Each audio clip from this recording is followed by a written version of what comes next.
अस्सलाम वालेकुम जी, कैसे हैं आप सब लोग? उम्मीद है सब ठीक होंगे, मज़े में होंगे और अपने घरों में शादाबाद होंगे। मैं भी आपकी दुआ से बिल्कुल ठीक हूँ। आज की वीडियो जो है वो थोड़ी-सी डिफरेंट है। कोई व्लॉग नहीं है, बल्कि मैं आपके साथ कुछ बातें शेयर करूँगी, जिसकी मुझे कमेंट्स में आया था कि आप अपना वो टाइम शेयर करें, जो आपने प्रेगनेंसी जर्नी जो है वो आपकी, वो आप हमसे शेयर करें। तो मैंने सोचा चलें ठीक है, मैं आप लोगों से शेयर करती हूँ कि एक व्हील चेयर पे जो रहती है एक फीमेल, वो प्रेगनेंसी अपनी जो है ना वो कितनी मुश्किल से गुजारती है, वो सारी जर्नी मैं आज आप लोगों के साथ शेयर करूँगी। वैसे तो प्रेगनेंसी का टाइम एक ऐसा टाइम होता है कि जो हर औरत ही बहुत ही वो मतलब कि जान हथेली पर लेके वो वक्त गुजारती है, लेकिन जब एक खातून साथ में डिसेबल भी हो, जो चल भी ना सकती हो, व्हील चेयर यूज़र हो, तो उसके लिए तो और भी ज़्यादा एक्स्ट्रा मुश्किलात जो है ना वो हो जाती हैं। मेरे साथ भी ऐसा हुआ था। खैर, पूरी डिटेल्स मैं आपके साथ शेयर करती हूँ, तो जल्दी से चैनल को सब्सक्राइब कर दीजिए, वीडियो को लाइक कर दीजिए, तो वीडियो फिर आगे बढ़ाते हैं। अच्छा जी, माशाल्लाह से मेरी शादी को तकरीबन 2 महीने हुए थे, तो अल्लाह ताला ने जो है मुझे वो खुशखबरी सुना दी। अल्लाह ताला ने जो है वो अपनी रहमत कर दी। अच्छा, अचानक से ना बहुत जल्दी मुझे ये न्यूज़ पता चली जब, तो मेरी फीलिंग पता नहीं क्या थी उस टाइम ना। ना मैं खुश हुई थी, ना मैं रोई थी। मतलब अजीब सी फीलिंग कोई थी ही नहीं, कन्फ्यूज़ थी मैं कि मुझे समझ नहीं आ रहा था कि मुझे खुश होना चाहिए या फिर मुझे दुखी होना चाहिए। एक डर था ना दिल में कि पता नहीं क्या होता है, क्योंकि मैं जब शादी से पहले मैं अपने फिज़िकल अपने देखती थी सिचुएशन, तो मुझे लगता था कि मैं माँ नहीं बन सकती, क्योंकि मेरी कमर जो है ना वो बिल्कुल सीधी नहीं है। उसकी वजह से मेरा पेट में भी टेढ़ापन है थोड़ा-सा ना, तो मुझे लगता था कि यार मैं कैसे प्रेग्नेंट हो सकती हूँ, या मैं तो सीधी हो गई जब बैठ ही नहीं सकती, तो कैसे मेरे अंदर एक बच्चा जो है वो किस तरह से नशो-नुमा पा सकता है। तो बड़ी मैं ना पहले मैं बहुत परेशान भी रहती थी इस सिचुएशन को लेकर। तो ख़ैर, शादी से पहले ही मैंने अब्दुल्लाह के पापा को कहा भी था, जब वो हमारी शादी होने वाली थी, तो मैंने उनसे ये बात शेयर भी की थी कि क्या पता हो सकता है कि अल्लाह ताला मुझे औलाद ना दे, क्योंकि मैं फ़िज़िकल जो मेरी कंडीशन है, वो एक नॉर्मल बंदी जैसी नहीं है। तो मेबी शायद मैं ना माँ बन सकूँ। तो मतलब आप मेंटली तौर पर ही तैयार रहना कि अगर खुदा न खास्ता इस तरह से हुआ तो उन्होंने कहा कि तुम ये बातें ना वक्त से पहले कर रही हो, और अल्लाह तो है ना, तो अल्लाह पे भरोसा रखो। मतलब उन्होंने बहुत ही लाइटली इस बात को लिया, और बाद में अल्हम्दुलिल्लाह अल्लाह ने वाकई ऐसा किया कि अल्लाह ताला ने पता ही नहीं चला, और अल्लाह ताला ने मुझे औलाद की नेमत से नवाज दिया। और बिल्कुल सही कहते हैं कि मतलब इंसान जो सोचता नहीं है ना वो भी हो जाता है। तो मैंने भी नहीं सोचा था कि मेरी अल्लाह ताला इस तरह से गोदभरी करेगा, अल्हम्दुलिल्लाह। अच्छा, जब मुझे पता चला ना तो मैं कन्फ्यूज़ हुई, ना मैं खुश हुई, ना मैं सैड हुई। अजीब-सी फीलिंग थी। तो मुझे लगा कि बहुत जल्दी हो गया, मतलब अभी तो मेरी शादी हुई थी और अभी ये हो गया। तो ख़ैर, 1-2 महीने तो फिर सही गुज़रे, लेकिन जैसे-जैसे टाइम गुज़रता गया ना, तो मेरे लिए ना बैठना मुश्किल होता गया। जब मैं बैठती थी ना, तो मेरे मतलब पेट पे ज़ोर पड़ता था, और उस वजह से मुझे दर्द होता था। और डर डर भी लगता था मुझे कि मुझे ना बैठते हुए दर्द होता है हल्का-फुल्का सा, तो मुझे ये डर होता था कि भई बच्चे पे अब असर ना पड़े, बच्चे की नशो-नुमा पे असर ना पड़े, बच्चे की ग्रोथ पे असर ना पड़े। तो मैं फिर ना ज़्यादा टाइम लेटी रहती थी। फिर जैसे-जैसे महीने गुज़रते गए ना, तो हर 2 महीने बाद हम चेकअप के लिए जाते थे, और जब हम चेकअप के लिए जाते थे, तो वो टाइम भी बहुत एक मुश्किल टाइम होता था, क्योंकि व्हीलचेयर पे बैठ के हमारी जो गलियाँ हैं, इतनी वो ऊपर-नीचे मतलब खड्डे हैं, और व्हीलचेयर भी जब वहाँ से गुज़रती है ना, तो धक्के लगते हैं। तो जब मुझे धक्के लगते थे, तो मुझे बड़ा डर लगता था कि एक तो मैं मतलब ऐसे ही डरी रहती थी, हर वक़्त ही मतलब डरी रहती थी। बस एक दिल में खौफ़ होता था ना कि पता नहीं क्या होगा। हर वक़्त ये दिमाग में बात होती थी कि अल्लाह ताला पता नहीं खैरियत से मुझे माँ बनाएगा या नहीं बनाएगा। और बहुत ही रोती रहती थी, हर वक्त रोती ही रहती थी। तो दुआ मांगती रहती थी कि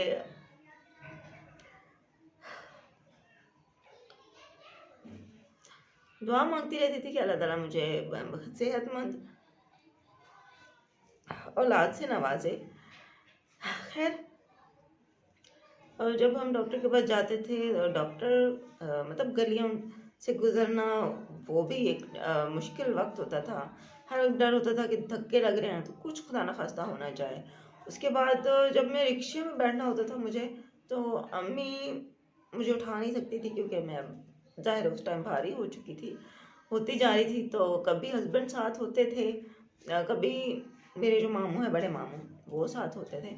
तो वो मुझे उठा कर रिक्शे में बिठाते थे और फिर जाते थे हम डॉक्टर के पास।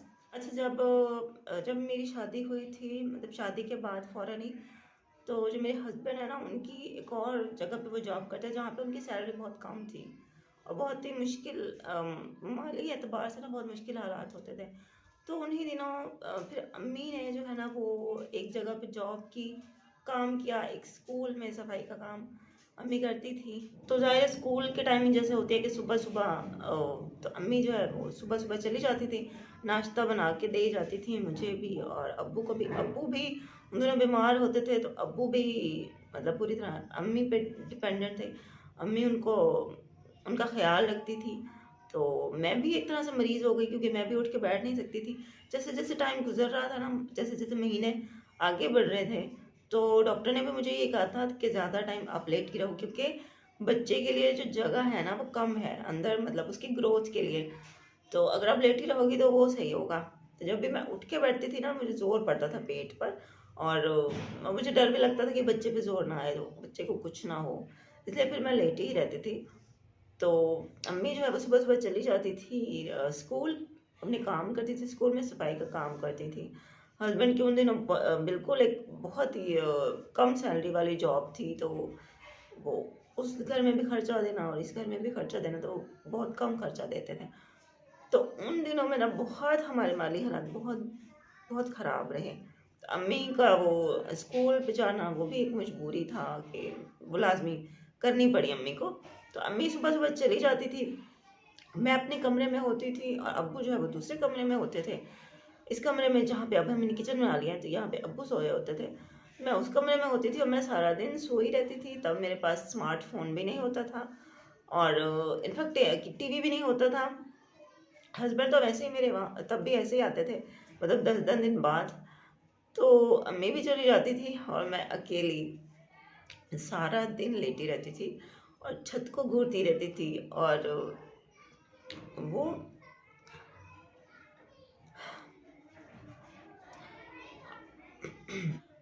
और वो मेरा टाइम बहुत मुश्किल से गुजरा।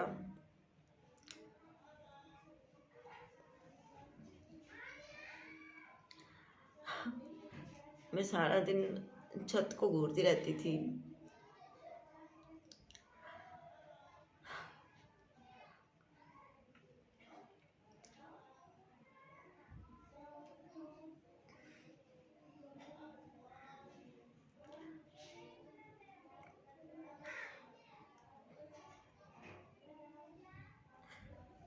अजीब अजीब सी सोचें आती थी उस टाइम दिमाग में।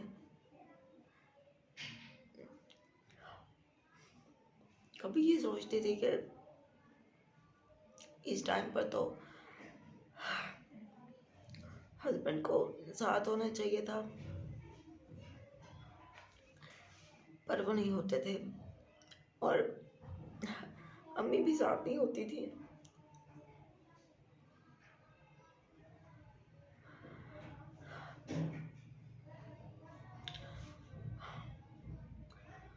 वो 9 महीने बहुत मुश्किल से गुजारे, बहुत रोती रहती थी और दुआएं करती रहती थी। दिल में डर भी था कि अल्लाह ताला पता नहीं मुझे एक सेहतमंद औलाद देगा या नहीं। बहुत मुश्किल वो टाइम गुजरा।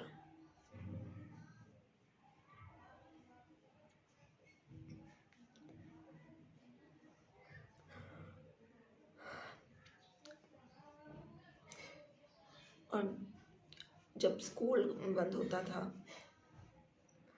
2-3 बजे, तो जब अम्मी घर आती थी तो घर आने के बाद वो बहुत थकी हुई होती थी।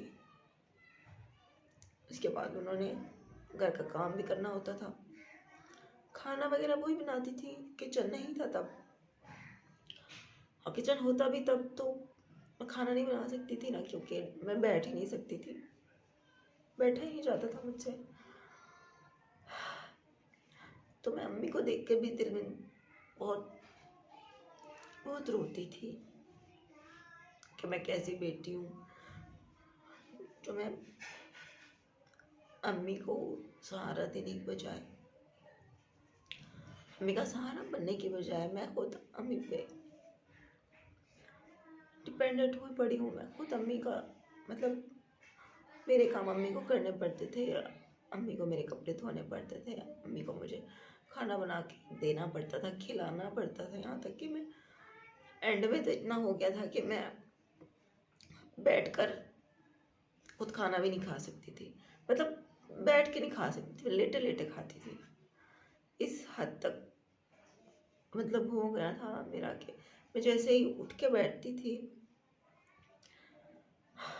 तो मुझे दर्द होने लग जाता था, पेट में एक जोर पड़ता था।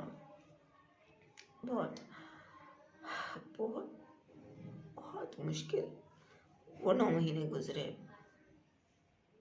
रो रो कर, दुआएं मांग मांग कर। और उस टाइम जब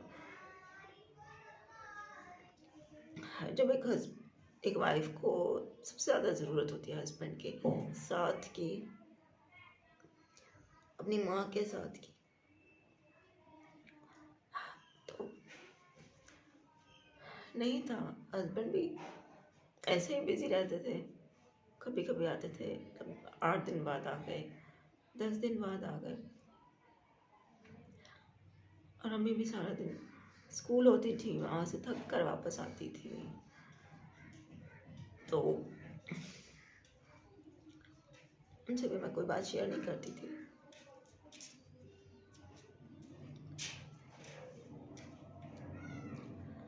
उसके बाद डॉक्टर ने ये कहा था कि खून की बहुत कमी है,